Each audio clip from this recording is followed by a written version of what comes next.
Lesson 14.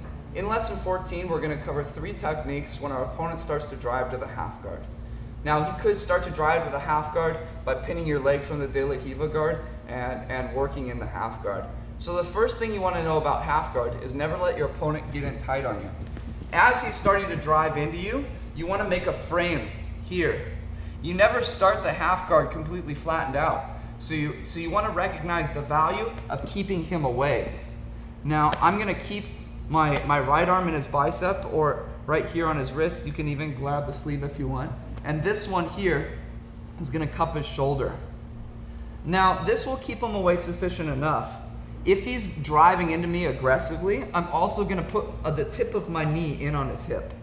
I want to be extremely careful about this arm here coming underneath and threading between the legs. If I sense that he does that, I'll immediately move back to the other position. But if not, I'm going to get the tip of my knee in.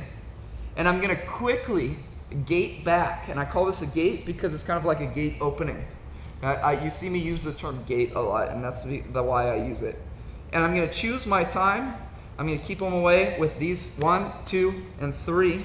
And I'm going to pull my leg out and come back to the closed guard. And often you end with the free overhook, and you can attack the triangle as covered in a previous lesson. Another angle.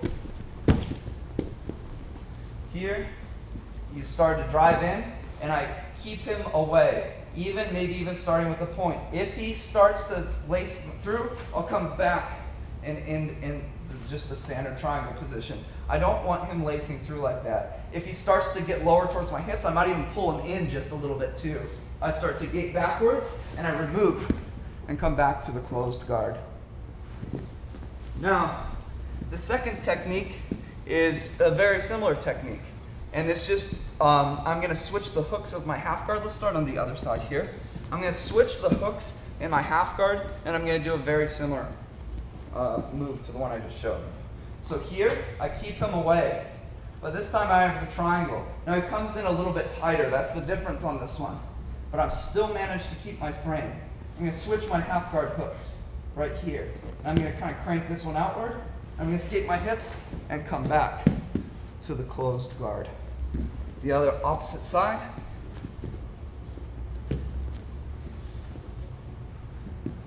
Your opponent can stop this, but by folding in his leg, sometimes it's going to be hard to kind of switch your hooks like that. But a lot of the times it's there. Switch your hooks. He's in a little bit tighter, and I'm going to work to escape and pull this leg out and come back to the closed guard.